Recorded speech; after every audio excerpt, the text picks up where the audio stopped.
Welcome. रूपा education अकॅडमीमध्ये आपलं स्वागत आहे.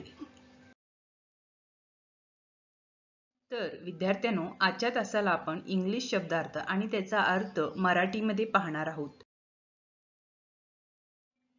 LITERATURE लिटरेचर, त्याचा अर्थ आहे साहित्य. EDUCATION एज्युकेशन, त्याचा अर्थ आहे शिक्षण. PARTOFTHEBODY part of the body म्हणजे शरीराचे अवयव. DISEASES डिसीजेस म्हणजे रोग. OCCUPATION ऑक्युपेशन म्हणजे व्यवसाय.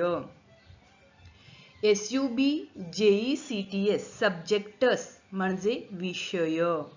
SPORTS स्पोर्ट्स म्हणजे खेळ. COURT कोर्ट म्हणजे न्यायालय. RELATION रिलेशन्स म्हणजे नाती. FEMININES फेमिनाइन्स म्हणजे स्त्रीलिंगे. COLOURS कलर्स कलर्स म्हणजे रंग. DRESS ड्रेस ड्रेस म्हणजे पोशाख.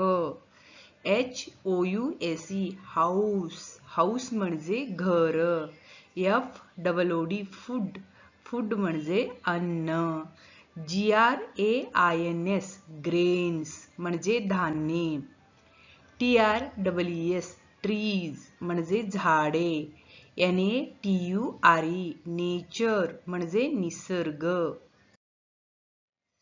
RELIGION रिलिजन म्हणजे धर्म. TAMEANIMALS म्हणजे टेम ॲनिमल्स म्हणजे पाळीव प्राणी. WILDANIMALS वाइल्ड ॲनिमल्स म्हणजे जंगली प्राणी. INSECTS इन्सेक्टस म्हणजे कीटक. BIRDS बर्ड्स म्हणजे पक्षी. FRUITS फ्रूट्स म्हणजे फळे. VEGETABLES व्हेजिटेबल्स म्हणजे भाजीपाला. FLOWERS फ्लावर्स म्हणजे फुले.